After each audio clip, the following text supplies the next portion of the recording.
네, 이번 시간은 뉴스앤파워 인터뷰 코너입니다. 문재인 대통령이 신년 기자회견에서 설 연휴 이전에 특단의 주택 공급 대책을 이제 예고를 하면서 부동산 시장에 관심이 이제 뜨거워졌는데요. 당정은 이제 그런가 하면 다른 한쪽에서는 또 세금을 강화해야 된다 이런 카드를 냈습니다. 그런 상황에서 부동산 안정화를 위한 여당의 대책은 무엇인지 오늘 국회 국토위 위원이신 더불어민주당의 진성준 의원과 함께 이야기를 나눠보도록 하겠습니다. 진 의원님 안녕하십니까? 안녕하세요. 네, 안녕하세요. 부동산 대책에 대해서 이야기를 나누기 전에 먼저 이 현안을 잠깐 짚고 넘어가죠. 오늘 그 인사청문회, 법무부 장관 후보자 인사청문회 어떻게 보셨습니까? 네, 뭐 야당이 거센 의혹들을 제기했지만 후보자의 답변을 들어보니 야당의 의혹 제기와는 사실과 다른 부분이 많이 있었고 다만 한 가지 걸렸던 것은 재산 신고에서 누락이 발생한 문제인데 이 문제에 대해서는 세부적인 문제까지 본인이 다 챙기지 못한 불찰이 있었다라고 인정하고 국민께 솔직하게 사과를 했지요.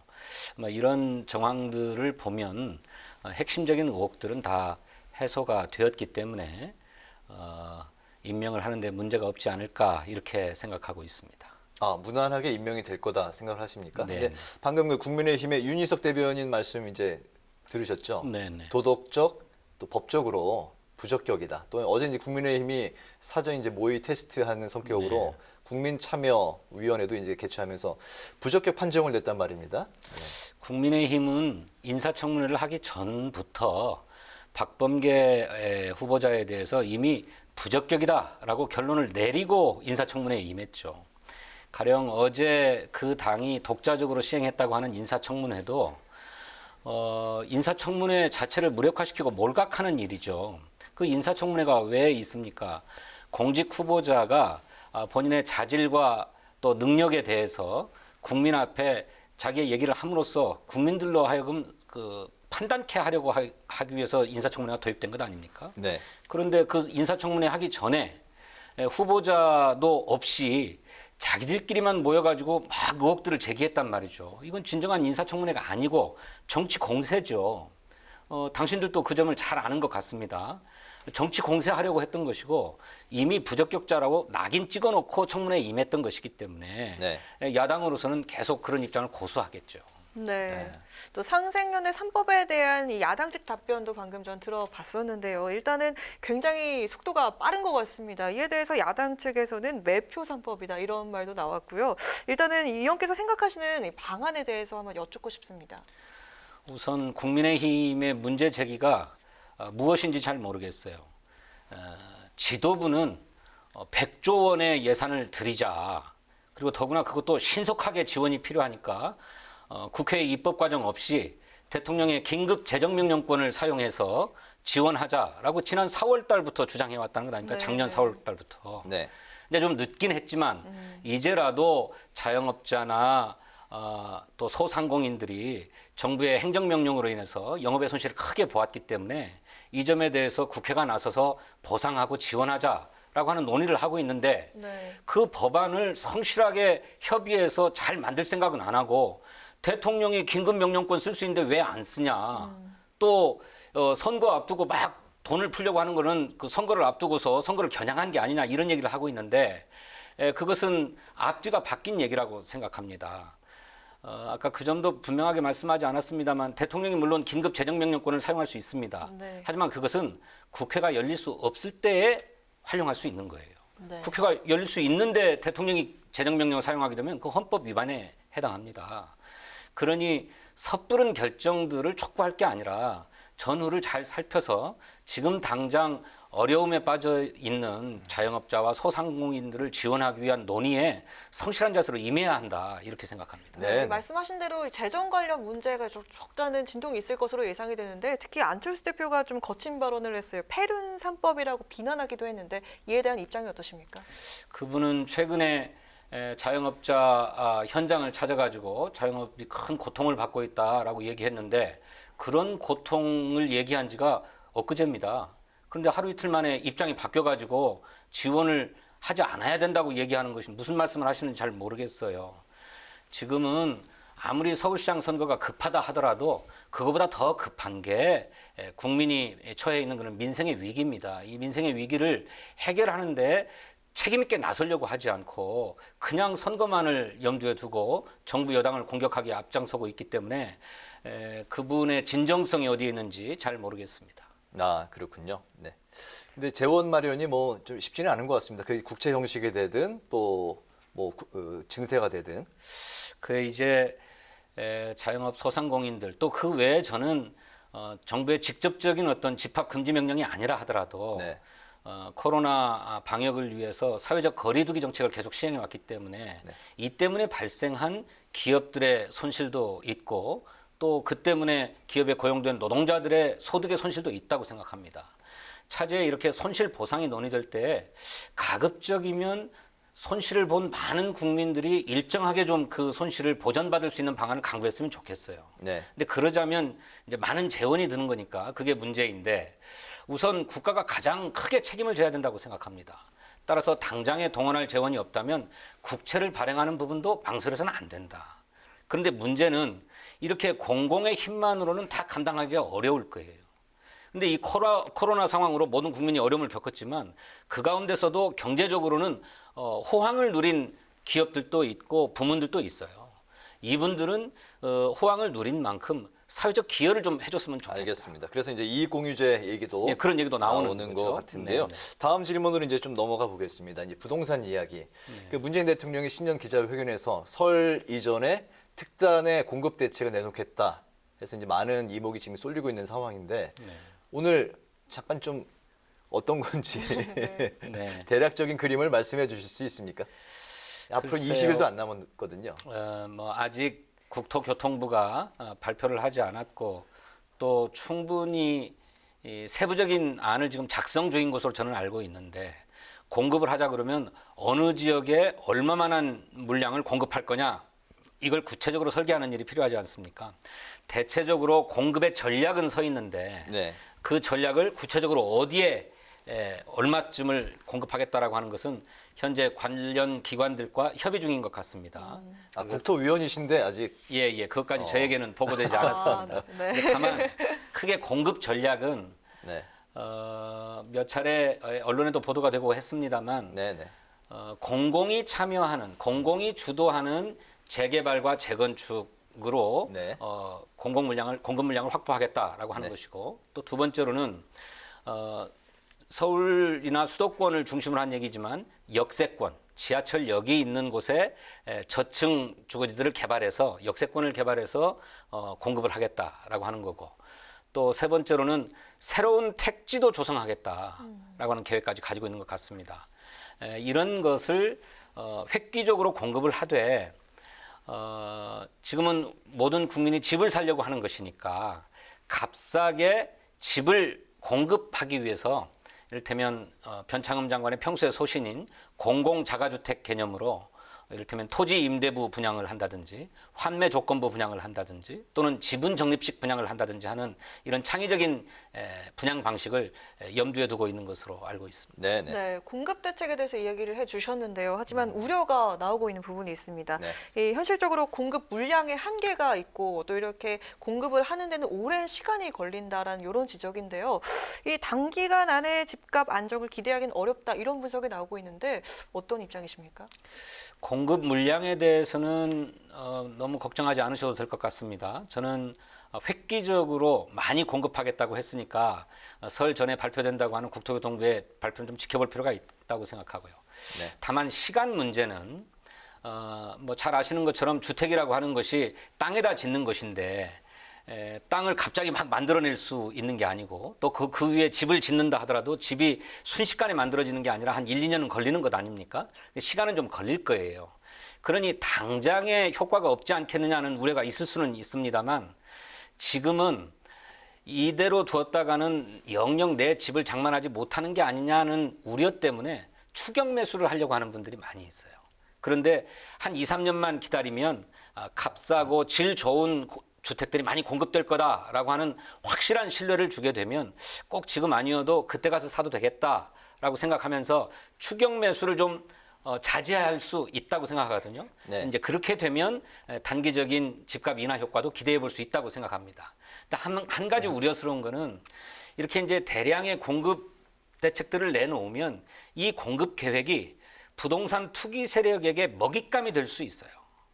그러니 주택 공급 계획과 함께 투기 세력의 어떤 활동을 차단할 수 있는 시장 감시 체계도 갖춰야 된다라고 네. 하는 겁니다. 그래서 저는 부동산 거래 분석원을 설치하기 위한 법안을 이미 제출해 놓고 있었습니다만 이 부동산 거래 분석원법도 함께 처리하고 뿐만 아니라 필요하다면 토지거래 허가 구역으로 주택 공급 지역을 이렇게 묶는 방안도 적극 검토해야 된다 이렇게 생각합니다. 네, 부동산 대책의 근간은 이제 투기 세력을 막자는 게 가장 이제 골격이 될 것 같은데요.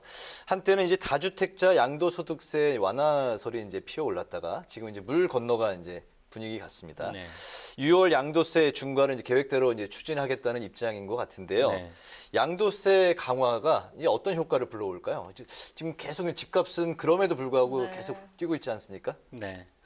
근데 이제 그 입법 과정을 싹 잊어버리신 듯해요. 작년 7.10 부동산 대책을 내놓고 국회에서 곧바로 입법을 했는데 그때 투기성 주택 보유자들이나 다주택자들에 대한 종합부동산세와 양도소득세를 강화하는 법안을 통과시켰습니다. 근데 이것이 금방 실행이 되면 곧바로 실행이 되면 주택을 가진 분들이 미처 처분할 겨를도 없이 세금 부담을 지게 되니까 이거 시행을 1년간 유보해 놨어요. 그래서 시행되는 게 이제 올 6월 6월이 되는 1일부터 거죠. 아닙니까? 네. 그러니 그간에 세 부담을 피하고 가지고 있던 주택을 매각할 수 있는 충분한 시간을 드렸습니다. 네. 그리고 아직도 시간이 좀 남아 있어요. 네. 그러니까 세 부담이 무서워서 주택 매각을 못 하겠다고 하는 분들은 지금 해야 됩니다. 지금 하면 되는 거다. 4개월 남았습니다. 네, 그런데 지금까지도 안 팔았던 분들을 생각해 갖고 네. 세부담을 더 완화시키자 이렇게 얘기하게 되면 네. 정부의 부동산 정책의 신뢰를 잃게 만들죠. 그러면 시장에 오히려 더 큰 혼란을 주게 된다. 그래서 이른바 뭐 퇴각로 확보론, 이른바 양도소득세 감면론, 이건 지금 시기에 적절한 게 아니다 이렇게 생각합니다. 네. 네, 그동안 때릴수록 더 집값이 튀어오른다 이런 말이 또 있었고요. 또 매물 잠김, 그러니까 매물이 더 꽁꽁 묶이는 이런 현상도 이렇게 있었는데 앞으로 이에 대한 이 여당의 입장 어떻습니까? 더 이게 매물이 나오지 않는 것 아니냐 이런 우려가 있습니다. 글쎄 이제 그거는 6월까지는 좀 지켜보셨으면 좋겠고 때릴수록 튀어오른다라고 하는 얘기는 뭐 많이들 하는 말씀입니다만 꼭 그렇진 않습니다. 정부가 그동안에 핀셋 대책을 주로 써왔어요. 그러니까 이거를 전면적이고 근본적인 정책을 시행하게 되면 시장에 미치는 충격이 너무 큽니다. 그렇지 않아도 코로나 문제 때문에 경제적으로 어려운 이제 민생들을 생각한다면 전면적인 정책을 쓰는 건 좀 부담스러웠다. 그래서 주택값이 많이 폭등하는 지역에 한해서만 핀셋 대책을 써봤는데 이 지역에서는 효과를 봤는데 이 핀셋 대책이 가해지지 않은 다른 지역으로 풍선 효과가 나타났다는 거잖아요. 네. 그래서 결과적으로 주택값이 전체적으로 상승했다는 이런 평가를 들어야 했던 것인데 부동산 정책을 쓰면 때리면 때리는 곳은 효과를 봤습니다. 근데 때리지 못한 곳에 풍선 효과가 나타났으니까 이제는 전면적인 정책을 써야 되겠다 해서 작년 7월 달에 도입된 게 7.10 부동산 대책인데 이때부터 부동산 정책의 기조가 핀셋 대책에서 전면적인 대책으로 바뀌었다. 다 때리겠다라는 건가요? 네. 알겠습니다. 예. 그 관련해서 이제 말씀을 충분히 들은 것 같아서 그 이제 의원님께서 이제 그 1가구 1주택 기본 정책법을 이제 발의를 하셨는데 이제 골간이 이제 무주택자와 실거주자에게 주택을 우선 이제 공급해야 된다는 건데요. 여기에 대해서 이제 열린민주당 김진애 의원께서 맞짱 토론을 제안하고 거기서 약간 이제 그 반대의 목소리를 좀 내셨습니다. 네. 이게 이제 똘똘한 한 채를 부추기는 게 아니냐. 그리고 다주택자 적대시 정책이 아니냐. 그리고 투기성 다주택자를 잡아야지 무조건 주택이 뭐 중소형 주택이 많은 사람들까지 전부 올가미를 씌우는 게 맞는 것이냐. 이런 그 이야기가 있거든요. 네. 저는 먼저 우리 진행자께 감사드리고 싶은데 1가구 1주택법이 아니라 1가구 1주택 기본정책법이다 이렇게 불러주셨어요. 네네. 그건 법안의 본질을 정확하게 짚어서 표현하신 거라고 생각합니다. 정부가 주거정책이나 주택정책을 펼 때 국민의 주거권을 보장하기 위한 방안으로 1가구 1주택에서 거주하거나 보유하는 것을 기본으로 해야 된다라고 하는 법입니다. 네. 따라서 1가구 1주택으로 소유를 제한한다거나 금지한다 이런 법이 아니에요. 그냥 정부의 주거정책이나 주택정책의 큰 원칙과 방향을 정하자는 법입니다.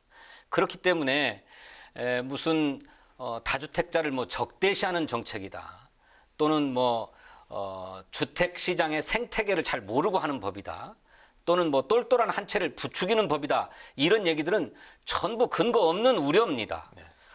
이 법이 도입된다 하더라도 제정된다 하더라도 가구가 꼭 한 채만을 보유해야 된다. 그 외에는 다 불법이다라고 하는 법이 아닙니다. 정부의 주거 정책을 그런 원칙으로 쓰라는 거예요. 지금도 그렇게 하고 있습니다. 정부뿐만 아니라 민간이 아파트를 공급할 때에도 무주택자에게 무주택자 기간에 따라서 가점을 부여해서 청약할 수 있도록 해주고 있지 않습니까? 그거는 무주택자를 우대하기 위한 겁니다. 그러니까 주택을 여러 채 보유하지 말고 없는 사람에게 먼저 보유토록 기회를 줘야 된다라고 하는 1가구 1주택 정신이 관철되고 있는 제도인 거죠.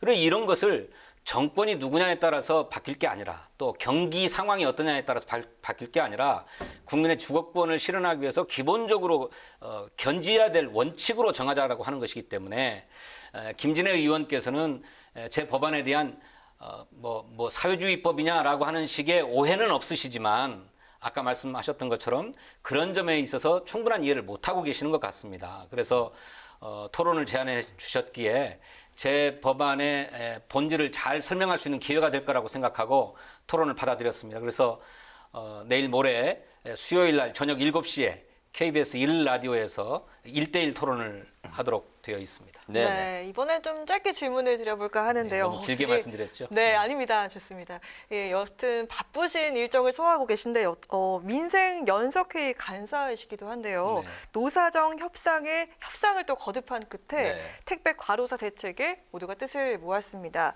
이번 합의의 의미에 대해서 어떻게 생각을 하시는지요? 택배 노동자 과로사 문제를 해결하기 위해서 국회가 제일 먼저 한 것은 생활물류서비스산업법을 통과시킨 일이었습니다. 그런데 이 법안에도 구체적인 문제를 다 규율하진 못했어요. 대표적인 게 택배 분류 작업을 누구의 일로 할 거냐라고 하는 문제였습니다. 네. 이거 과거에 택배 분류 작업을 택배 노동자들이 다 해왔는데 이것은 노동자의 일이 아니라 택배사가 감당해야 될 일이라고 하는 것이었어요. 그래서 이것에 대한 사회적 합의가 필요했는데 그 사회적 합의를 해서 택배 분류 작업은 택배사의 업무이지 택배 노동자의 일이 아니다라고 하는 것을 합의했습니다.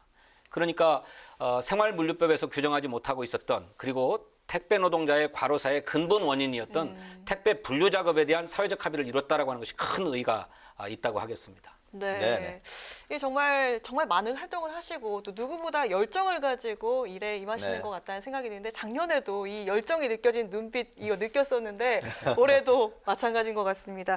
꼭 이루고 싶은 목표 앞으로 어떻게 되시는지 한 말씀 여쭙겠습니다. 예, 아까 앞서 인터뷰에서 소개도 드리고 설명도 드렸습니다마는 1가구 1주택의 기본 정책을 법에 규정하는 주거기본법 개정안을 꼭 좀 통과시키고 싶고요. 또 부동산 시장이 공정하고 투명하게 운영되기 위해서는 여러 투기적인 어떤 수요들을 막거나 또는 사기적인 어떤 부동산 거래 행위들을 막기 위한 부동산 거래 분석원이 꼭 필요합니다. 그를 위한 부동산 거래법도 제정안을 내놨는데 이것도 꼭 좀 통과시키고 싶고요. 끝으로는 우리나라 영구 임대 주택이 지어진 지 이제 30년 가까이 돼가고 있습니다. 전국의 영구 임대 주택의 92%가 지어진 지 25년이 넘었어요. 네. 그리고 노후가 되어 있는데 이거를 재건축을 할 수 있도록 지원하기 위한 법을 내놨거든요. 이게 모두 다 서민의 주거를 안정시키기 위한 법인데 이 서민 주거 안정을 위한 3대법 꼭 입법시키는 활동을 올해는 꼭 하고 싶습니다. 네. 좀 시간이 허락하면 서울 그 시장 그 후보자들의 부동산 정책에 대한 또 이 의원님의 생각도 한번 듣고 싶은데 네. 다음 주에 한번 더 나와주시죠. 네. 그러시죠. 네, 지금까지 부동산 정책에 대한 그 여당의 입장 그리고 이제 의원께서 발의하신 1가구 1주택 기본 정책법에 대해서 자세히 들어봤습니다. 오늘 뉴스앤 파워 인터뷰 여기까지 하겠습니다. 고맙습니다. 고맙습니다. 네, 감사합니다.